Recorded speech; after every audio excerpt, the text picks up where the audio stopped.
കുവൈറ്റിലെ തീപിടുത്തത്തിൽ 19 മലയാളികൾ മരിച്ചതായി സർക്കാർ അറിയിക്കുന്നു. 14 മലയാളികൾ മരിച്ച സാഹചര്യത്തിൽ നടപടികൾ ഏകോപിപ്പിക്കാൻ വീണ ജോർജ് കുവൈറ്റിലേക്ക് പോകുമെന്ന് നേരത്തെ സർക്കാർ അറിയിച്ചിരുന്നു. ഇപ്പോൾ 19 പേരായിരിക്കുന്നു. മന്ത്രിക്കൊപ്പം ജീവൻ ബാബു IAS കുവൈറ്റിലേക്ക് പോകുന്നുണ്ട്. മരിച്ചവരുടെ കുടുംബാംഗങ്ങൾക്ക് 5 ലക്ഷം രൂപ നഷ്ടപരിഹാരം നൽകാൻ മന്ത്രിസഭായോഗം തീരുമാനമെടുത്തിട്ടുണ്ട്. പരിക്കേറ്റവർക്ക് 1 ലക്ഷം രൂപ. അലമീൻ വിശദാംശങ്ങളുമായി. അലമീൻ, ഈ 19 പേരുടെ കണക്ക് എങ്ങനെയാണ്? നികേഷ്, ഈ മന്ത്രിസഭാ യോഗ തീരുമാനത്തിന് ശേഷം മുഖ്യമന്ത്രിയുടെ ഓഫീസിൽ നിന്ന് വന്ന വാർത്താക്കുറിപ്പിലാണ് 19 മലയാളികൾ മരിച്ചതായി ചൂണ്ടിക്കാണിക്കുന്നത്. ഇതുവരെ ലഭിച്ച വിവരങ്ങൾ അനുസരിച്ച് 19 മലയാളികൾ മരണമടഞ്ഞു എന്നാണ് മനസ്സിലാക്കുന്നത് എന്നുള്ളതാണ് മുഖ്യമന്ത്രിയുടെ ഓഫീസിൽ നിന്ന് വരുന്ന വിവരം. സ്വാഭാവികമായും മന്ത്രിസഭാ യോഗത്തിൽ ഈ വിഷയം ചർച്ച ചെയ്തിട്ടുണ്ടാകും. മന്ത്രിസഭാ യോഗത്തിൽ മന്ത്രിമാരുൾപ്പെടെയുള്ള സർക്കാർ സംവിധാനങ്ങൾ കുവൈറ്റ് സർക്കാരുമായി മറ്റും ബന്ധപ്പെട്ട് മരണപ്പെട്ട മലയാളികളുടെ കണക്ക് ശേഖരിച്ചിട്ടുണ്ടാകും, വിവരം ശേഖരിച്ചിട്ടുണ്ടാകും. അതിന്റെ അടിസ്ഥാനത്തിൽ തന്നെയായിരിക്കും 19 എന്നൊരു കണക്ക് സർക്കാർ ചൂണ്ടിക്കാണിക്കുന്നത്.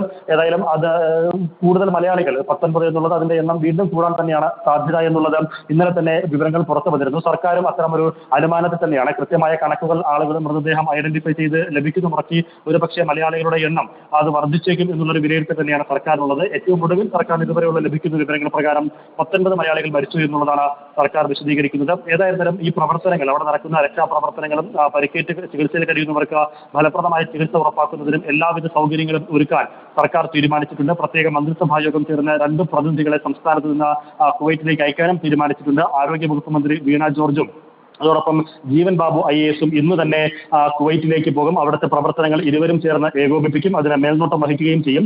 മരിച്ചവരുടെ കുടുംബാംഗങ്ങൾക്ക് 5 ലക്ഷം രൂപയാണ് സർക്കാർ സഹായധനം പ്രഖ്യാപിച്ചിരിക്കുന്നത്. പരിക്കേറ്റവർക്ക് 1 ലക്ഷം രൂപ. മറ്റൊരു കാര്യം കൂടി സർക്കാർ പറയുന്നത്, MA യൂസഫ് അലി, പ്രവാസി വ്യവസായ MA യൂസഫ് അലി മരിച്ചവരുടെ ബന്ധുക്കൾക്ക് 5 ലക്ഷം രൂപയും അതുപോലെ തന്നെ രവി പിള്ള 2 ലക്ഷം രൂപയും നൽകാൻ തയ്യാറാണെന്ന് അറിയിച്ചിട്ടുണ്ട്. നോർക്ക വഴിയായിരിക്കും ഈ സഹായധനം അവർ വിതരണം ചെയ്യുക എന്നുള്ളതാണ് സർക്കാർ പ്രഖ്യാപിച്ച സഹായധനം. ഒപ്പം കേന്ദ്ര സർക്കാർ പ്രഖ്യാപിച്ച സഹായധനം, MA യൂസഫ് അലിയും അതുപോലെ തന്നെ രവി പിള്ളയും പ്രഖ്യാപിച്ച സഹായധനം, ഇതെല്ലാം കൂടി ചേർക്കുമ്പോൾ മരിച്ച ഒരാളുടെ കുടുംബത്തിന് 12 ലക്ഷം രൂപ സഹായധനമായി ലഭിക്കുമെന്നുള്ളതാണ് സർക്കാർ ചൂണ്ടിക്കാണിക്കുന്നത്.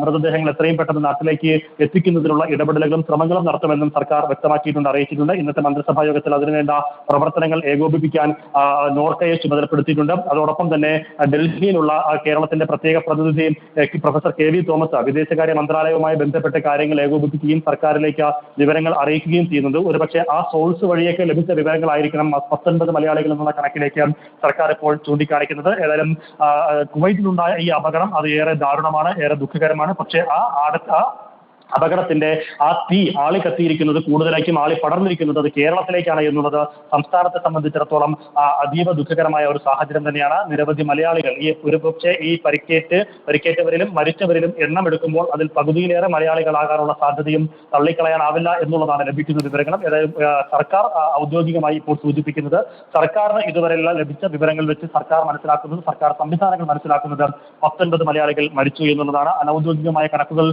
ഇതും ഔദ്യോഗിക കണക്കല്ല, സർക്കാർ സൂചിപ്പിക്കുന്നതാണ്. പക്ഷേ സർക്കാർ ലഭിച്ച കണക്ക് ഇത് തന്നെയായിരിക്കും. 15 മലയാളികൾ എന്നുമായിരുന്നു ഏറ്റവും ഒടുവിൽ വരെയും നമുക്ക് മാധ്യമങ്ങൾക്കൊക്കെ ലഭിച്ചിരുന്ന വിവരം. പക്ഷേ സർക്കാർ ഇപ്പോൾ മന്ത്രിസഭാ യോഗം ചേർന്നതിന് ശേഷം വ്യക്തമാക്കുന്നത് ഇതുവരെ ലഭിച്ച വിവരങ്ങൾ പ്രകാരം 19 മലയാളികൾ മരിച്ചിട്ടുണ്ട് എന്നതാണ്. ഒരുപക്ഷെ ആ കണക്ക് ഇനിയും ഉയരാനുള്ള സാധ്യതയും തള്ളിക്കളയാനാകില്ല. നികേഷ്, അലമീനാണ് ദുഃഖകരമായ വാർത്ത അറിയിക്കുന്നത്. മരിച്ച മലയാളികളുടെ എണ്ണം 19 എന്ന ഞെട്ടിക്കുന്ന വാർത്തയാണ് സംസ്ഥാന സർക്കാർ നൽകുന്നത്.